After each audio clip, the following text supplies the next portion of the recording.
and we'll be spending the next just under an hour together. And I have to tell you, it's an honor and a privilege for me to be here speaking with you today for a variety of reasons.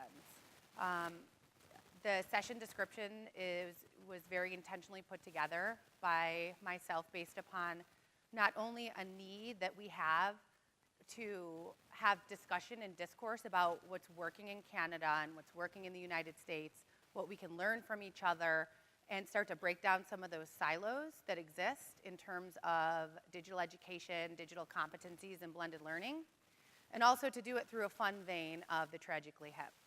So that was the impetus for me including some of the lyrics from Gord Downie's song. So the goal for today is to talk about, and I didn't include the slide in here, sorry, how are we going to combine the Tragically Hip, old school education, 21st century needs of kids, constraints of different education systems and opportunities to be able to leave today feeling more empowered and more zealous around helping kids in our classrooms.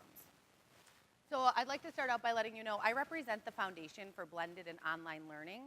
We're a grant-making foundation that's based in the United States. We're based in Colorado.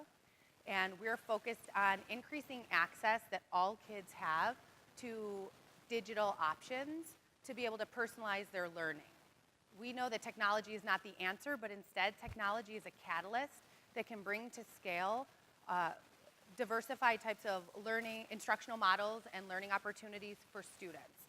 So I'll talk a little bit more about my organization at the end. This session is by no means a pitch for my organization, although I spend way too much time and energy working for the foundation because I'm really passionate about it. We essentially give scholarships to students who have taken online and blended courses, who are those digital pioneers who have stood up and said, this has worked for me and here is why. So they've become these informal spokespeople at a very young age of the impact of online and blended courses at the secondary level. We give grants to teachers who are innovating in the classroom, and we also conduct industry-wide research on the benefits and advantages of blended learning. So the Foundation for Blended and Online Learning, we don't do any policy work, we don't do any advocacy work. We're a storytelling entity that wants to shine a brighter light on why we need social change in our education systems in the United States, in Canada, worldwide. And also we want to be able to do it through the voices of those who matter the most, students and their teachers. So I'd like to learn a little bit more about you. Originally, Dino had told me this would be a small, intimate group of 25, but instead we have an awesome group of 100 plus that are spread out throughout the room. So instead of having everyone go around and share your information, would love to know where you're from. So if you reside in Canada, if you can raise your hand. So the majority of folks, awesome. And the United States? One, John Watson, who actually works for the research firm that we work with. So John came out to support this, the conference as a whole and also to meet with teachers. So he was fascinated by the Canada Connect conference when I let him know about it. So awesome, thank you for being here, John. So raise your hand if you live in Ontario. And then raise your hand if you live in a different province or territory. Okay, wonderful. And teachers in the room, raise your hand. Love it. Administrators. Students.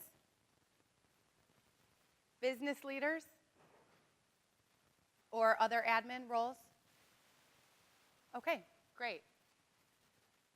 So just in the spirit of time, just to represent your level of knowledge with digital education. There's not a right or a wrong. John's not taking notes, I promise. He won't even sit in the front row. So, and he traveled the farthest from Colorado.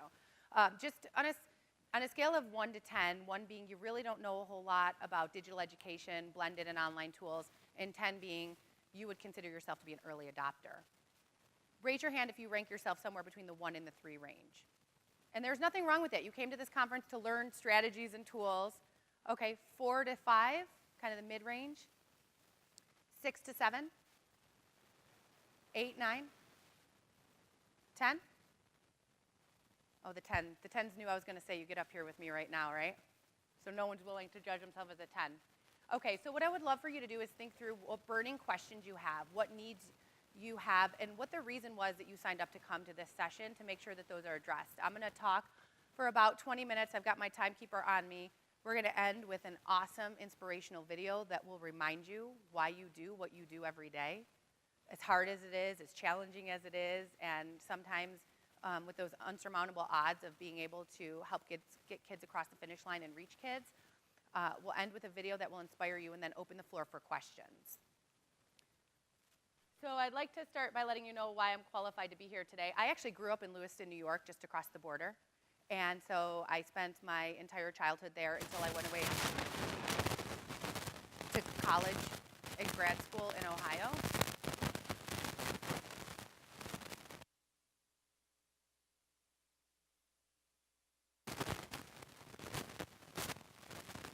Fixing it. So I know intimately well the education system in New York State. I learned a lot about the Canadian education system. And once I moved to Colorado and realized, can you guys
you've ever went to a conference and you've left all jazzed up and you have a bag of all the materials and then you leave and you either, raise your hand if you feel overwhelmed, like I don't even know where to start. Like I have so much here, I don't know where to start.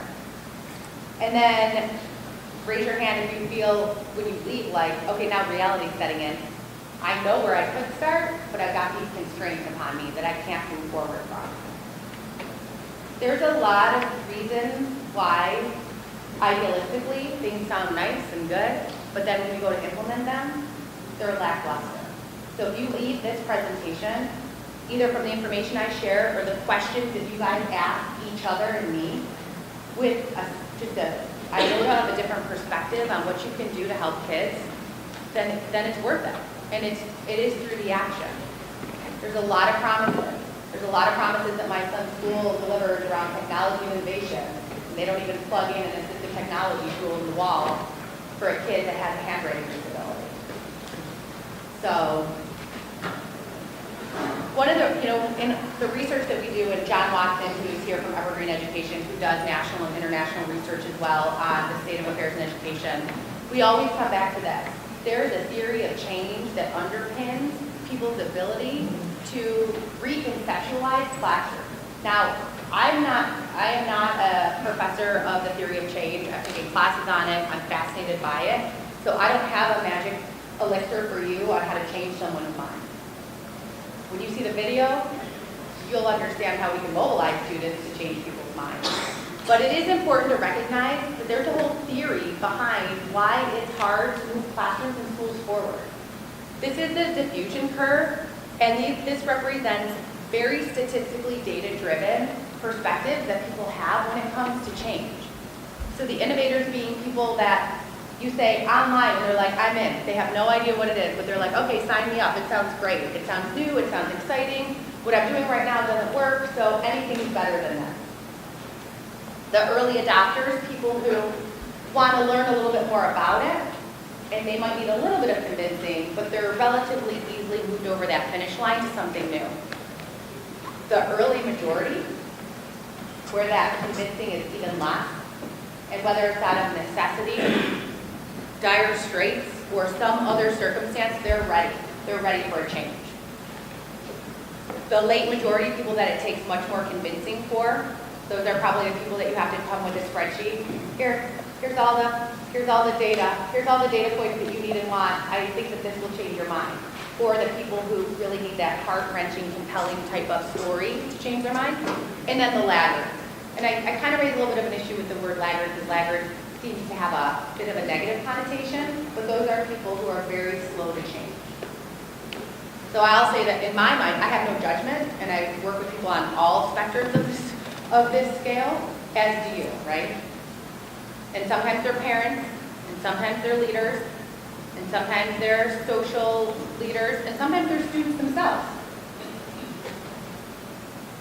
This is a chart that I find to be fascinating. It's about the rates of consumption. How easily do we integrate change in our lives? So it starts at my far right with the 1900s and goes all the way to the early 2000s. So as time has passed, people become more comfortable and more open to change, whether it's a clothes dryer instead of hanging their clothes outside, or a refrigerator instead of an ice chest or an ice box. We're becoming much more adept as human beings of embracing change. So again, thinking that I had 25 people in the room, and I'm so glad that we have 3 or 4 times that many. Does anyone want to take a stab at how long did it take to reach market penetration when it came to socially accepting electricity?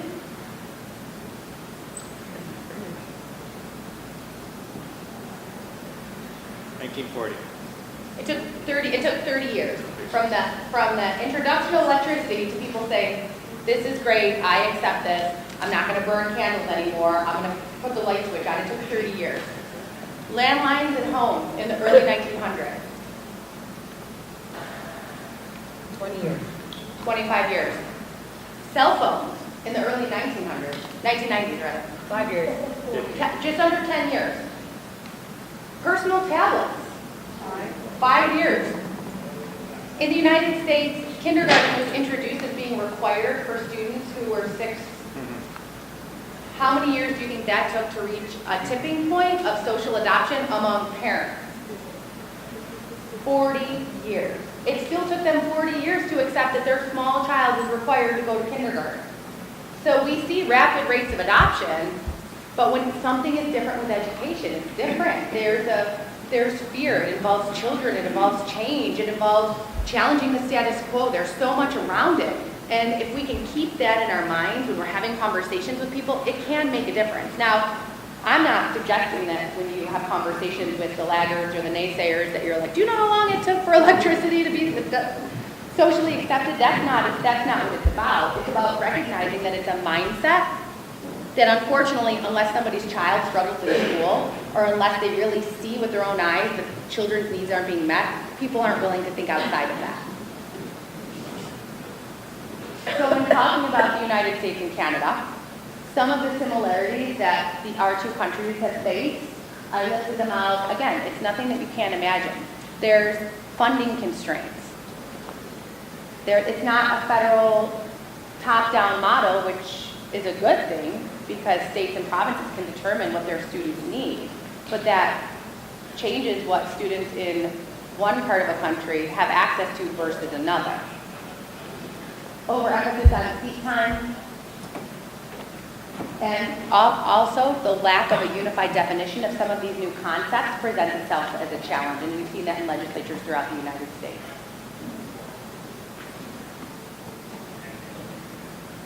So this is an overview.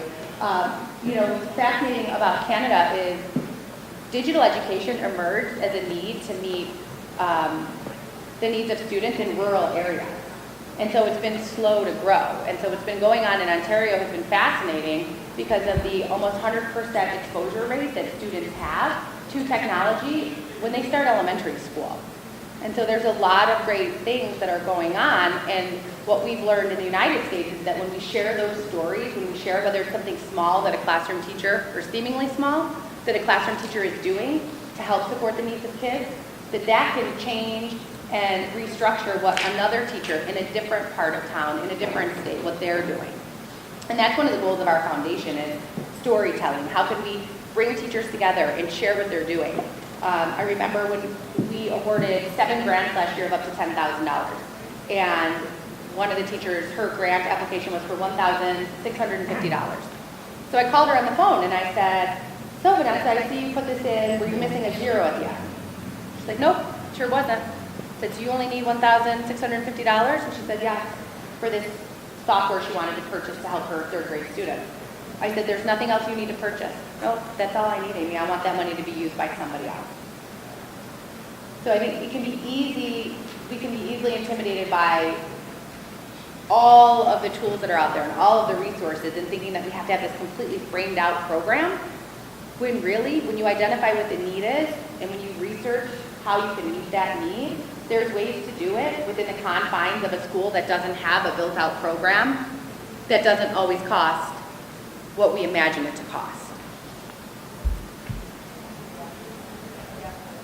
I included this chart because I always think it's important to look at the country as a whole. And so this is the number of students that are enrolled in distance education courses by province and territory in Canada.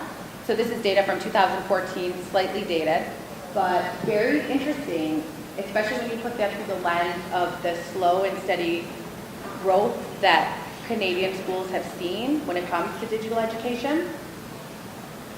And so knowing and having worked some with Dino and researched a lot about Ontario, the almost mandate that's come within the province, within this region of we need to support kids, we need to expose them to technology, and we need to use that as a way to reach out to them is incredible. And that's one of the huge values of this conference is to be able to break down those silos and continue those conversations around how we can reach more kids using technology. Jeff, am I doing okay? Okay. This is an overview of the United States. Lots of information up here. The most important components here is understanding that it's the complete opposite in the United States. There is such an appetite and a push for options for kids that those programs are emerging, and it's just in time in some districts and in some schools. So they're creating it as they go.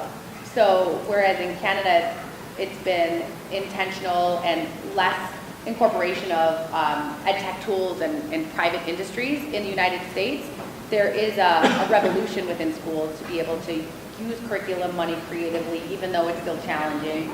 And so as a result of that, there's much more competition in the United States. And in the United States, there's also full-time online charter schools, which isn't something that exists in Canada. So there's students in certain states, not all, where students can enroll full-time online, and it's a public school option for them. And the reasons for enrolling in the United States: flexibility, their local school district wasn't meeting the needs of the child, their child was at an accelerated pace, their child was behind, they wanted a safe learning environment, and or they had an adult who was there who was able to help support the child in the home. And then health and bullying reasons as well. So we have common barriers, and when I said, I'm sure we could all list what the barriers are. Raise your hand if on this list is at least one of the barriers you face within your role, whether it's a teacher or a school leader. Yeah, these are the common barriers that exist. Accessibility, new ways of conceptualizing grading and competency-based environments, cost and budget, that fear factor of is this going to replace the teacher? No, it's not. It's going to make our job easier as teachers, right? But there's that fear. How are we going to train all of our teachers to be on board? In the United States, at least, there's over 5,000 ed tech tools at market right now. How do we know what is the best tool for our students? What are the dipsticks that I should measure the effectiveness of these tools? And how can I scale this? So I have this going on in my classroom. How can it be something that I can scale with other fourth grade teachers or with my school as a whole? So I want to share with you 3 really quick examples before we watch Austin's video. I don't have answers for every single situation. I want you to know that you should feel empowered by the things that are going on within your country and the United States as well in terms of small changes matter. So this first one comes from Coachella School District, which is in California. And the students were struggling. They were being assigned work to do at home, but there wasn't Wi-Fi. It was a rural area. So the superintendent came up with this innovative idea. Well, what if we, at night, put the routers on the back of school buses, and we park the school buses strategically throughout the district, and then families can bounce the signal off the router. And it's something that helps increase the accessibility that kids have. Was super innovative and had a high degree of ingenuity that provided real-time access until they could work through that digital divide that they had with this rural remote area. Another example is in Colorado, actually. They were struggling with authorizers. They needed an authorizer for online and blended schools because going to a traditional district didn't mean that district would understand what the needs of the students and the teachers were.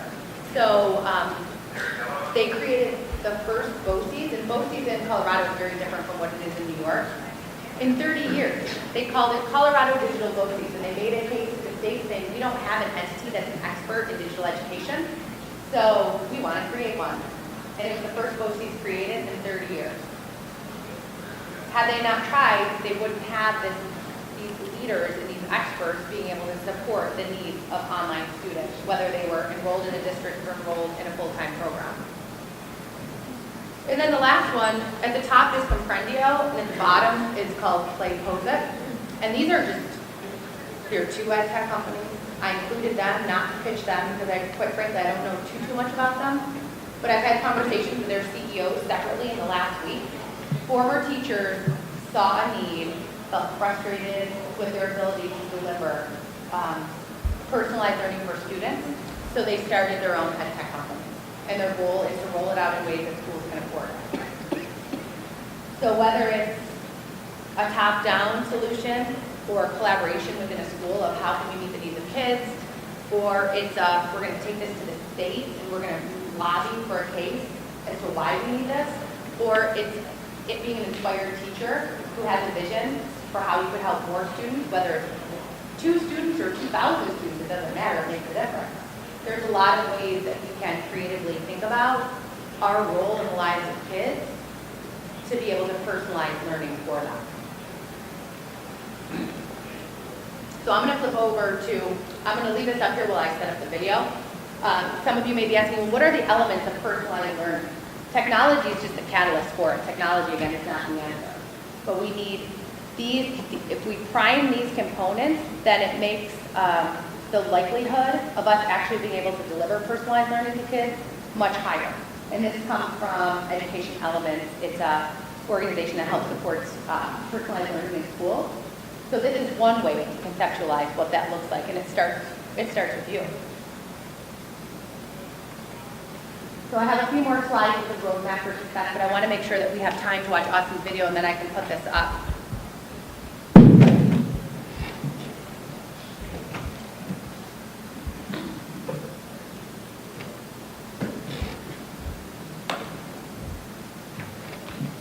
This is one of our student scholarship winners from 2016. Last year was our first year of grant making. So he was part of our first cohort of students. He attended a blended school, district-based school in Utah. And you'll see through his story the impact that his high school experience has had on him.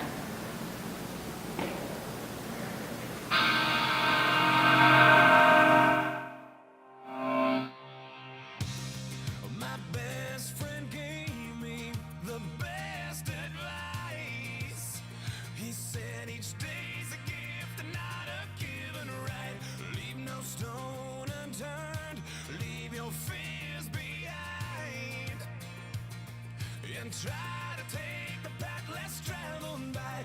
That first step you take is the longest ride. If today was your last day and tomorrow was too late, could you say goodbye to yesterday? Would you live each moment like your last? Leave old pictures in the past. Donate every dime you had. If today was your last day,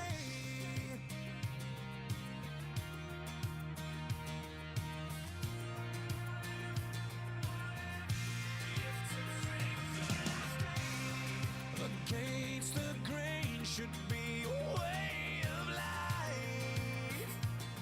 What's worth the prize is always worth the fight. Every second counts, 'cause there's no second try. So live like you've never lived it twice.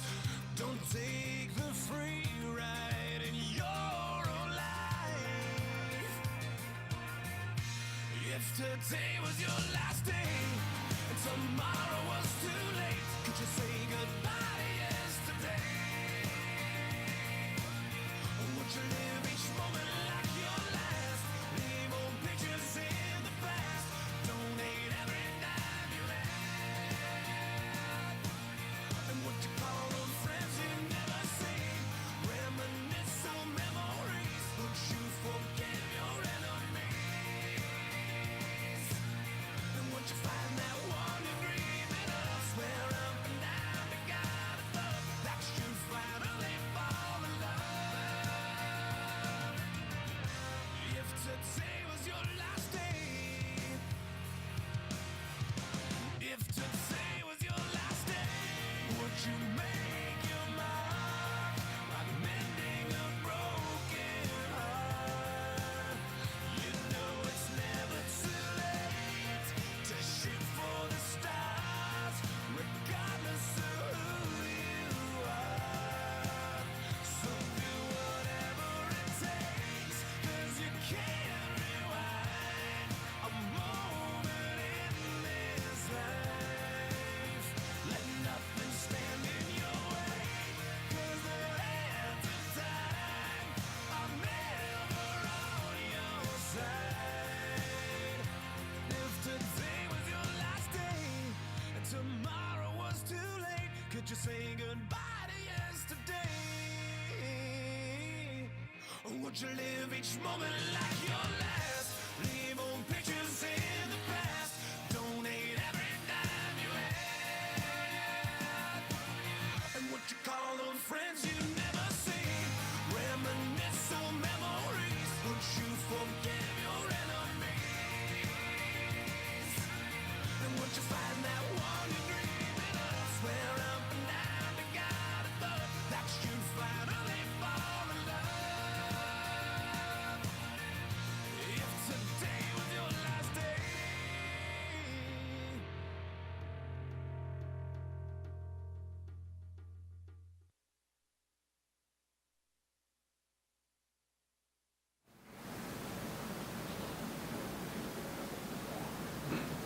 So we had our scholarship winners turn in acceptance videos so we could learn more about them. And one of the reasons why that was important to the board of directors and to myself is because we didn't want to just give them a check and say, here you go, good luck, you're on your own. The theory behind awarding these students scholarships of up to $10,000 was these are very courageous students who have, whether it's driven by their parents or them, have said, my high school experience is not working for me. I'm not having access, I don't have access to the courses that I'm interested in. I'm limited in what I can take. I've taken all that I can take. And so they enrolled in blended and online courses as a way to learn more about what they want to do and stay engaged in school. So we track these students. We are surveying them. I send them Christmas cards. They've become 31 kind of nieces and nephews of mine that I've come to care about because they are the closest thing that we have to longitudinal and longevity studies about the impact that digital education has on workforce readiness and post-secondary readiness. We surveyed these students at Christmas. I'm proud to say that 100% of them are persisting for their second semester at whatever school they went to, four-year university, two-year community college, vocational tech and trade school. We were not discriminate in where we gave them awards to. This is a list of the post-secondary institutions that they went on to. So we surveyed them and gave an open-ended, how's it going? You know, talk to us about your secondary experiences now that you've had 6 months to reflect, now that you're in this higher ed institution, whatever it is. Two of them very clearly and beautifully articulated, I don't know how my fellow classmates make it in their college studies without having had exposure to technology. And I can tell who the students are because they're falling behind, because they didn't have that frame of reference to be able to embrace technology as a way in this very learner-centric environment in higher ed. So these students are recognizing and seeing the value. So their videos were great testimonials. The most powerful testimonials weren't from students that graduated from full-time online programs or the students who had been in blended programs for 5 years. They were from district brick-and-mortar students who very creatively diversified what their secondary exposure was to courses, whether through their school, through their district, through the community college, out of a need. That they had a need and they embraced that and they went to seek out what those options could be for them. And in some states in the U.S., online and blended courses are not part of what the district or the school offers. It's not like in every single state this is part of the norm. It's not. In some states, charter schools are still illegal. So in the United States, every state is different, as it is in Canada. And one of the things that we learned from our teacher grant program was there's a lot of really amazing ideas from teachers all across the United States. And during our conversations with them, how did you find out about our grant program? On internet search. All 7 of them, an internet search. They had a dream. There was a need that their students had that wasn't being met. Their school couldn't fund it. They found about our program. And everything from an alternative school in Washington State that they didn't have the technology to run the courses that they had purchased on, to a very small rural community in Alabama that the science teacher who's in his late 20s, who's from that area, super frustrated that kids are graduating and moving away. They say, there's nothing to do here but farming. I don't want to go into farming. It's such a hands-on, it's not what I want to do. So we funded his pilot to digitize science courses that were focused on bringing into this century agricultural tools for measuring and business and production to be able to engage students in the community. He created a partnership with the University of Alabama to help support his work because he doesn't want kids moving away from his area. So whatever the reason or the driver is, student need, altruistic need, hard to manage 30 kids in a classroom need, there's a lot of creative enterprise that can go into solutions that can meet learners where they are, that can happen now, and we see that through our teachers. So the last thing I'll put up before I open the floor for questions, should you have any, is the recipe for blended learning in your classroom. What does that look like? I think we get stymied sometimes by thinking we need a complete overhaul, when really, if we know who our students are, we know what their needs are, we know what engages them. Can we be creative in what that looks like? For some of us, it's using the computer lab more frequently than we do. For some of us, it's tapping into district resources or software or curriculum that's available or could be available. I mean, you never know until you ask. We never know. And then we become that change. We become the change that we want to impart upon students in a way where we don't feel like we're undermining the system as a whole. We're meeting students where they are. And in doing so, if we extend the reach, if we start to develop those networks of colleagues, whether they're in our school or they're in other schools or you meet them at a conference because your speaker forced you all to sit closer together than you wanted to anyways, then you're sharing that knowledge with them and you're inspiring them. And parents too. Parents also need to be influenced and need to understand that there will be a day and a time when we use electronic portals for communicating with them, not as the minority, but as the majority. And that will give them ready access to their students' information and how they're doing their classes. So I'd like to end with a quote around courage, that it takes courage. It takes courage on the part of students, which is modeled by teachers and administrators, and that we can be that change.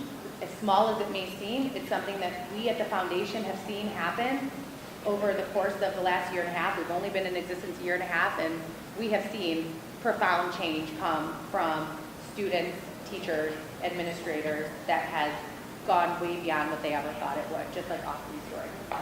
So with that, I'll close, and I'd love to open the floor for questions, knowing that I have John Watson from Evergreen Education, who is an expert in policy, and that I am not an expert in policy, but I know a lot about a lot of different things. So a medium amount about a lot of different things. So whether your question is for me or John or for each other, I would love to open the floor for you guys to ask any questions you may have.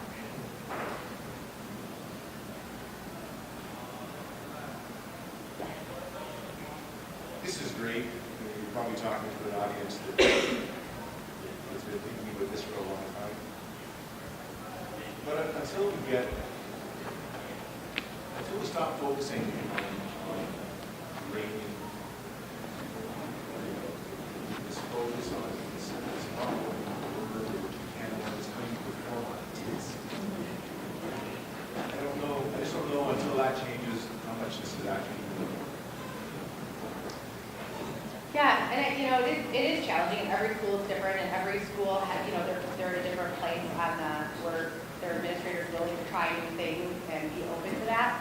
So what I would say is that limitation doesn't have to change. Teachers being inspired and exposing their kids to project-based learning if it's within the realm of what they're permitted to do. Project-based learning and collaborative projects and kids working together, whether it's through using technology, using videos to create projects.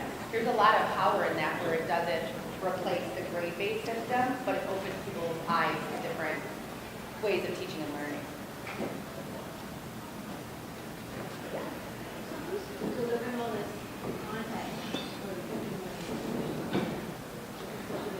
In the United States, totally different. Totally different situation. So some districts have teachers create their courses. Some districts contract with educational service providers and curriculum companies. Some districts will partner with a blended school to deliver those courses. There isn't a lot, it's very decentralized in the United States. There isn't a lot of regulation around it. As long as you're teaching in the scope and sequence within the state and the content area. And there's accreditation programs for curriculum companies that they have that stamp of approval, they're seen as more credible. John, do you have anything to add to that? Sure, and actually, if I could go back to the earlier question, can I Yeah, of course. first? And I'll just repeat it quickly because I don't know if everybody heard it. It was around the idea, and it was a great point that there's probably a lot of people in this room who are bought into these ideas, but as long as the regulatory frameworks ultimately require that your school is graded on some sort of assessment, you have to grade it actually. And I'll say, Amy, you're generously said that I'm accompanied on with our policy experts. We are in the U.S., we're not in Canada, so I'm going to comment on the U.S. And what's happening in the U.S. right now is really a sea change in that attitude. There's, and some of you may be familiar with this, but the federal law that governs K-12 schools changed a couple of years ago from NCLB, No Child Left Behind, to the Every Student Succeeds Act. And there are provisions in ESSA, the Every Student Succeeds Act, that are allowing states to create new and much more flexible accountability mechanisms that have existed in the past. What's really interesting about this is the federal agencies are looking to the states to create some of these accountability mechanisms. In a lot of cases, the states don't have that capability to do it. The state education agencies are actually very, very small by and large. In a lot of cases, they're smaller than the larger school districts in the U.S. And so those agencies are looking to the districts to come up with some mechanisms. There are a handful of states that already have in place competency-based mechanisms, or New Hampshire in particular is one, and there are others as well. There are the options in the U.S. states, and quite a few of them, to step up and be able to take advantages of some changes. Here's what's interesting. Not that many people know about them. There's a remarkable number of people at the school district level in the U.S. who aren't necessarily familiar with what some of these opportunities are. And see this again and again. And so it's some of the people who are in your types of positions at a classroom and at the school level, again, at least in the U.S., we're able to really push on the system and find ways to implement some of the things that you're talking about. No question there are still limitations. No questions it's really fairly challenging, but also no question that there is a growing recognition that we need to be able to assess students and schools and districts and school boards in some different ways. And now I totally forgot what the second question was that you asked me to touch on.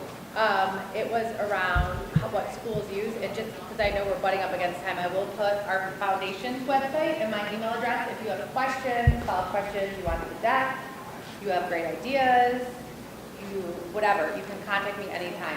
The second question was around, she asked, what are schools and districts using? Everything imaginable, from individual teacher working in his or her classroom and creating their own online content, to startup companies that are providing online content, to districts that are banding together to create options, to the major publishers. The major publishers are more and more getting involved. So literally just about any permutation you can think of exists. And districts and schools are not required to go through like an official RFP process unless it's mandated by the district. It really is left up to the school to determine what they're going to use and ensuring quality and credibility around that. Yeah. Yes. Yeah, I think it's very different for our experience as a, especially in Ontario. And I'm not saying that we're curriculum, like we have a culture of curriculum, and I'm sure it's the same in the States, but that drives a lot of what our decisions that we make. And so I just was listening to it thinking, many times we look at, especially in the elementary panel, building towards the secondary more digital experience. A lot of our educators look at that as optional. It's kind of an optional tool, and in Ontario, we try to kind of embed it in our curriculum to kind of push schools and, make certain accountability. Is it similar in the States? Or is it kind of like the monetized that, individual schools drive it? It seems quite different to me.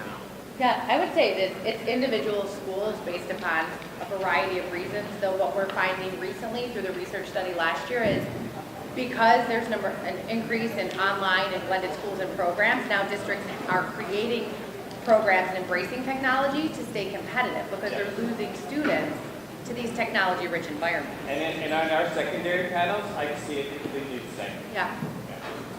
Thank you guys for coming. I know there's other sessions, so thank you very much. Welcome.